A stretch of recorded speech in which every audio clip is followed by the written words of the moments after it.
1971 میں یہ فیصلہ ہو گیا تھا کہ یہ ملک فوج چلائے گی یا اسٹیٹمنٹ چلائے گی، بلکہ 58 میں ہی ہو گیا تھا ایوب خان کے زمانے میں، بلکہ میں تو کہتا ہوں 47 سے پہلے ہی ہو گیا تھا کہ یہ فوج کا ملک ہے۔ 47 سے پہلے کیسے ہو گیا؟ میں نے آپ کو ایک دفعہ پہلے بھی بتایا تھا، میں آپ کے پاس دوبارہ ریفر کر دیتا ہوں کہ ایک کتاب نکالیں، اس کا نام ہے Pakistan and the partition of India by B R Ambedkar. اس نے ایک کتاب لکھی 1942 میں جس کا نام ہے Pakistan and the partition of India.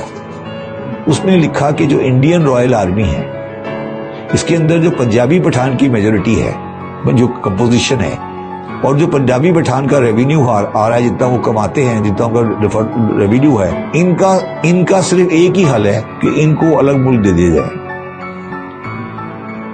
اس نے اس کے اوپر 50 صفحے لکھے ہیں، آپ جائیں گوگل پہ، اب گوگل پہ ڈاؤن لوڈ ہو چکے، اس کا نام ہے Pakistan and the partition of India by B R Ambedkar. B R Ambedkar وہ آدمی تھا جس نے انڈیا کا کانسٹیٹیوشن لکھا ہے۔ بی آر امبیڈکر وہ آدمی تھا جو کہ سب سے زیادہ مخالف تھا ایک زمانے میں گاندھی کا، وہ شیڈول کاسٹ کا آدمی تھا، ٹھیک ہے۔ اس آدمی نے یہ کتاب لکھی، ٹھیک ہے۔ اس نے ایک سوال کیا، اس نے کہا یہ جو انڈین آرمی ہے، مسلمانوں کی آرمی، جب انڈیا آزاد ہو جائے گا، ٹھیک ہے، یہ آرمی آ گئی، ہم نے اس آرمی کو لگا دیا، وہ 54% آرمی کے پرسنل جو تھے اس وقت انڈین آرمی میں، وہ مسلمان تھے، پنجابی پٹھان۔ اس نے کہا کہ اگر یہ آرمی انڈیا یونائٹڈ رہتا ہے اور یہ آرمی رہتی ہے، کل کو افغانستان حملہ کرتا ہے تو ہمارے ساتھ ہوں گے یا افغانیوں کے ساتھ ہوں گے؟ تو ان بیچاروں کا ایک ہی علاج ہے، ان کو لگتا ہے، ان کو نہیں، اس آرمی کو ملک دے دو۔ یہ میں نہیں کہہ رہا ہوں یہ بات، 42 کی کتاب ہے، لکھ چاہو تو ڈاؤن لوڈ کر کے پڑھو ڈاؤن لوڈ کر کے، میں نے نہیں لکھی ہے، 42 میں لکھی ہے، 50 صفحے لکھے اس نے اس سبجیکٹ کے اوپر، 50 پیجز۔ میں اپنی بایوگرافی جو لکھ رہا ہوں، آٹو بایوگرافی، اس میں اس کو پورا ریپروڈیوس کر رہا ہوں، اس کی کچھ چیزیں ریپروڈیوس کرنے جا رہا ہوں کہ یہ کیا بی آر امبیڈکر کیا کہہ رہا ہے۔ تو آپ کیا کہہ رہے ہو؟ یہ کوئی نئی کہانی ہے؟ یہ کوئی نئی کہانی ہے جو ہو رہی ہے؟ اس نے کہا کہ اس آرمی کو ملک دے دو۔ اس نے لکھا، پورا ریپروڈیوس کیا، کاغذ بنایا کہ یہ ریونیو، یہ خرچہ، یہ ریونیو، یہ خرچہ، یہ یوں، یہ کشمیر، یہ بارڈر، یہ پوری کہانی، ایوری تھنگ۔ ایسا لگتا ہے کہ آج اس کو پڑھو گے ایسا لگتا ہے کہ آپ 2024 سے بیٹھے ہو۔ یہ آپ سمجھیں کہ چیس بورڈ ہے، یہ مطلب آپ سمجھیں کہ کھیل ہو رہا ہے، اور یہ کھیل with all due respect establishment کھیل رہی ہے، اور سیاستدان اس کھیل کے مورے ہیں۔ اور عوام کیا؟ عوام تو کنسرن ہی نہیں ہے نا، عوام کی کوشش ہے کہ کسی طرح ویزا لگ جائے۔ ایم آئی رائٹ؟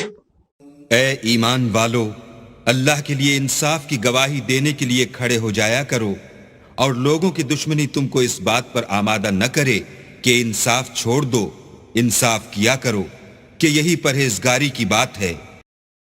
خلاصتاً میں آپ کے سامنے رکھتا ہوں کہ اس ملک کی بدنصیبی کا خلاصہ یہ ہے کہ وہ افواج پاکستان جو ملک کی حفاظت پر متعین تھیں، جن کا اولین فرض تھا کہ اس ملک کی حفاظت کریں، انہوں نے 2 مرتبہ عملاً اس ملک سے بے وفائی کی ہے۔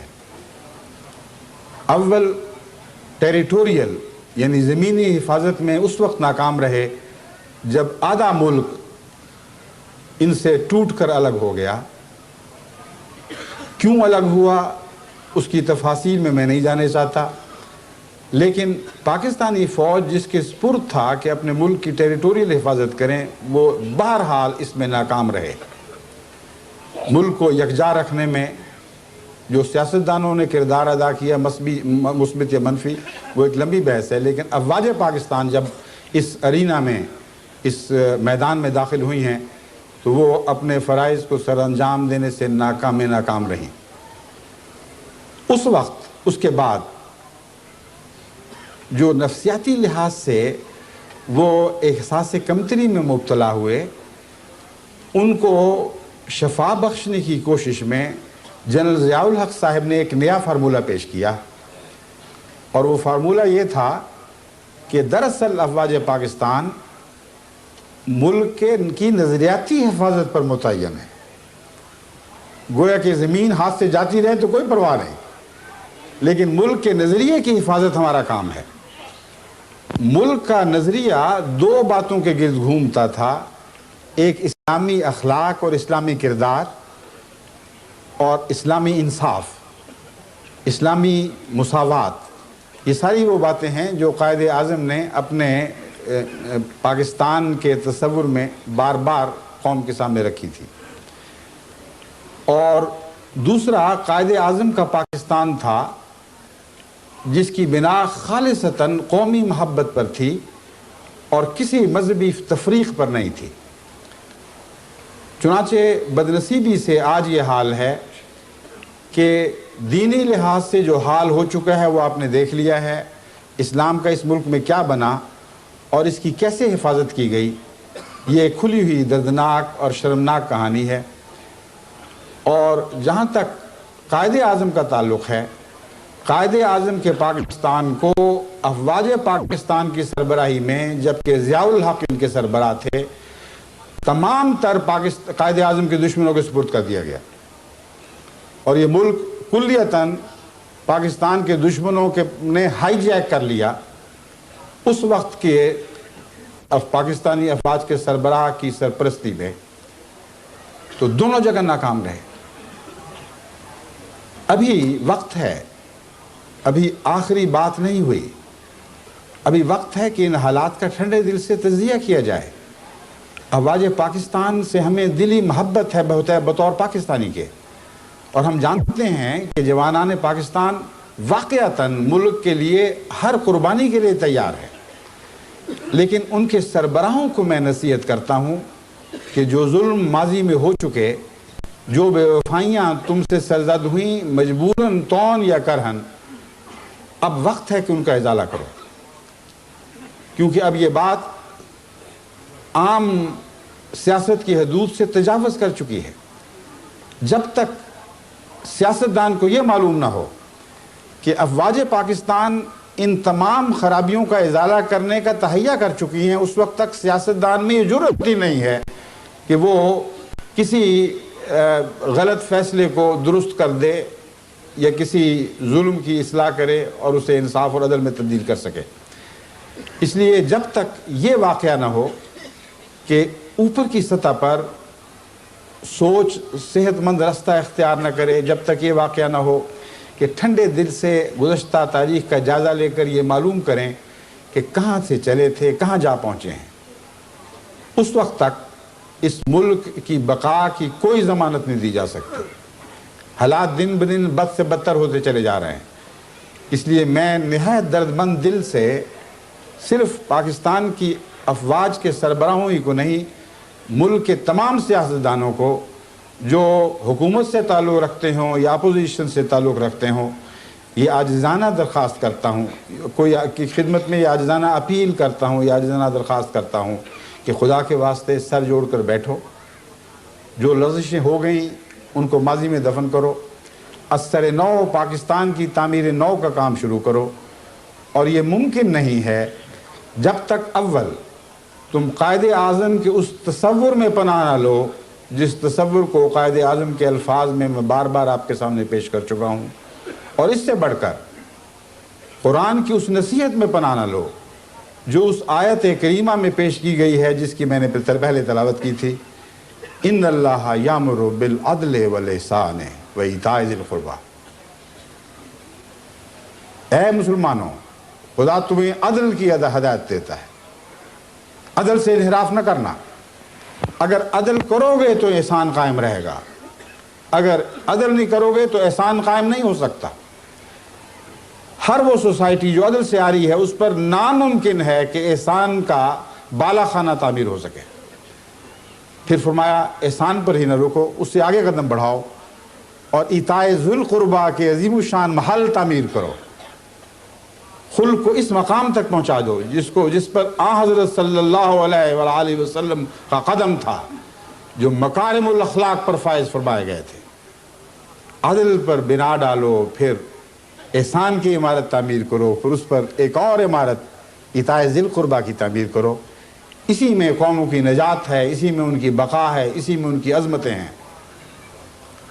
تمام قومی ترقی کا راز ان 3 نصیحتوں میں پیش کر دیا گیا ہے۔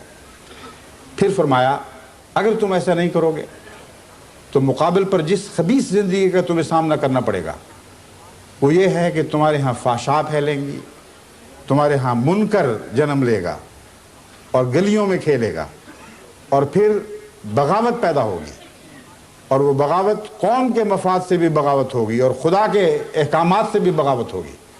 جو حال آپ سن چکے ہیں، کیا آج واقعتاً قرآن کریم کا یہ انذار پوری طرح پاکستان پر صادر ہوتا ہے یا نہیں ہوتا؟ یقیناً پوری تفصیل کے ساتھ پاکستان کی دردناک کہانی کا یہ خلاصہ ہے جو ایک آیت کریمہ میں پیش فرما دیا گیا ہے۔ کون اس کا ذمہ دار ہے؟ ہم کہتے ہیں ملا ہے، بعض لوگ کہتے ہیں نہیں صرف سیاستدان ہے۔ حضرت اقدس محمد رسول اللہ صلی اللہ علیہ وآلہ وسلم سے کیوں نہ پوچھ کر دیکھیں کہ آپ تو قیامت تک کے رسول ہیں، قیامت تک کی خبریں اور اہم خبریں آپ کو بتا دی گئیں، پس جب حضرت اقدس محمد رسول اللہ کی طرف رجوع کرتے ہیں تو یہ جواب ملتا ہے۔ مشکات باب کتاب العلم الفصل الثالث اور کنز الاموال میں یہ حدیث درج ہے۔ حضرت علی رضی اللہ تعالیٰ عنہ بیان کرتے ہیں کہ حضرت صلی اللہ علیہ وسلم نے فرمایا کہ قریب ہے کہ ایسا زمانہ آئے کہ نام کے سوا اسلام کا کچھ باقی نہ رہے گا، الفاظ کے سوا قرآن کا کچھ باقی نہ رہے گا۔ اس زمانہ کے لوگوں کی مسجدیں بظاہر آباد ہوں گی لیکن ہدایت سے خالی ہوں گی، ان کے علماء آسمان کے نیچے بسنے والی بدترین مخلوق ہوں گے، ان میں سے ہی فتنے اٹھیں گے اور ان میں ہی لوٹ جائیں گے، یعنی تمام خرابیوں کا وہی سرچشمہ ہوں گے۔ پھر کنز الاموال میں ایک اور حدیث میں یہ الفاظ درج ہیں، تکون فی امتی فضات فیسیر الناس الی علمائہم فیضاہم قردۃ و خنازیر۔ فرمایا قوم میں فتنے اختلافات پیدا ہوں گے، جھگڑے ہوں گے، لوگ ان جھگڑوں کے حل معلوم کرنے کے لیے اپنے علماء کی طرف رجوع کریں گے تو کیا دیکھیں گے کہ وہاں سور اور بندر ہیں۔ اب یہ الفاظ اتنے سخت ہیں کہ کوئی احمدی تو سوال ہی نہیں پیدا ہوتا کسی کے متعلق ایسے الفاظ استعمال کرے، لیکن امت کا مالک یعنی خدا نے جس کو امت کا مالک بنایا ہے، اصل مالک تو خدا ہی ہے، وہ آئندہ زمانے کے اپنی امت میں پیدا ہونے والے علماء کے متعلق یہ الفاظ بیان کرتا ہے۔ وہ مالک ہے جو اصدق الصادقین ہے، جس کے قول کا ایک ایک ذرہ سچ پر مبنی ہے، جس کا قدم ہمیشہ صدق پر قائم رہا، اور ناممکن تھا کہ وہ علماء تو درکنار ایک عام آدمی کے متعلق بھی ایسی سخت بات کہتا اگر اللہ تعالیٰ نے اسے خبر نہ دی ہوتی۔ بس یہ خدا تعالیٰ کی طرف سے ایک انذاری پیشگوئی تھی جو حضرت محمد مصطفیٰ صلی اللہ علیہ وآلہ وسلم نے ہم تک پہنچا کر ابلاغ کا حق ادا کر دیا۔ حضرت صلی اللہ علیہ وسلم نے ایک اور موقع پر فرمایا، اور یہ حضرت ثعلبہ کی روایت ہے، اسود الغابہ سے لی گئی ہے، کہ رسول اللہ صلی اللہ علیہ وسلم نے فرمایا ان قریب دنیا سے علم چھین لیا جائے گا یہاں تک کہ علم و ہدایت اور عقل و فہم کی کوئی بات سجھائی نہ دے گی۔ میں یہ سوال کرتا ہوں اہل پاکستان سے، ان کے چھوٹوں، ان کے بڑوں، ان کے اہل دانش اور عوام الناس سے، جو کچھ پاکستان میں ہو رہا ہے کیا ان کے نزدیک حضرت صلی اللہ علیہ وآلہ وسلم کی یہ پیشخبریاں پوری ہو چکی ہیں یا نہیں ہو چکی؟ کیا وہ علماء جو رسول اکرم صلی اللہ علیہ وسلم کے نزدیک آسمان کے نیچے مخلوقات میں سے بدترین ہوں گے پیدا ہو چکے ہیں یا ابھی کچھ اور انتظار باقی ہے؟ اگر پیدا نہیں ہوئے اور آج کے علماء پر حضور کے اس فتوے کو جاری کرنا ناجائز ہے تو آپ کے علماء ہیں، آپ یہی فیصلہ کر لیجئے، مگر یاد رکھیں کہ پھر کل کے علماء سے ڈریں۔ اگر آج کے علماء نے آپ کو موت کے منہ تک پہنچا دیا ہے تو اس نہج پر آگے بڑھنے والے کل کے وہ علماء کیسے ہوں گے جن پر حضور اکرم صلی اللہ علیہ وآلہ وسلم کی پیشگوئی صادق ہوگی؟ صادق تو بہرحال ہو، محمد مصطفیٰ کی منہ کی بات ہے، ناممکن ہے کہ جھوٹے نکلے۔ اس پر بھی تو غور کرو کہ کون ذمہ دار ہے، اور حضرت اقدس محمد مصطفیٰ صلی اللہ علیہ وآلہ وسلم سے بڑھ کر اور کوئی نہیں ہے جو امت کے قیامت تک کے حالات سے باخبر رکھا گیا ہو۔ بس اس پر غور کرو اور دھیان دو اور اس سے نصیحت پکڑو۔ تمہارے لیے بچنے کی صرف ایک راہ ہے کہ ان لوگوں کی قیادت سے نجات حاصل کرو، جو بن سکتی ہے کرو، لیکن ان سے نجات حاصل کرو جن کو حضور اکرم صلی اللہ علیہ وآلہ وسلم نے ان الفاظ میں یاد فرمایا ہے۔ نئی اپڈیٹ دیکھنے کے لیے چینل کو سبسکرائب اور ویڈیو کو شیئر ضرور کریں۔ کومنٹ سیکشن میں اپنی رائے ضرور دیں۔ یوٹیوب چینل میسج آف اسلام تو رکھتے ہیں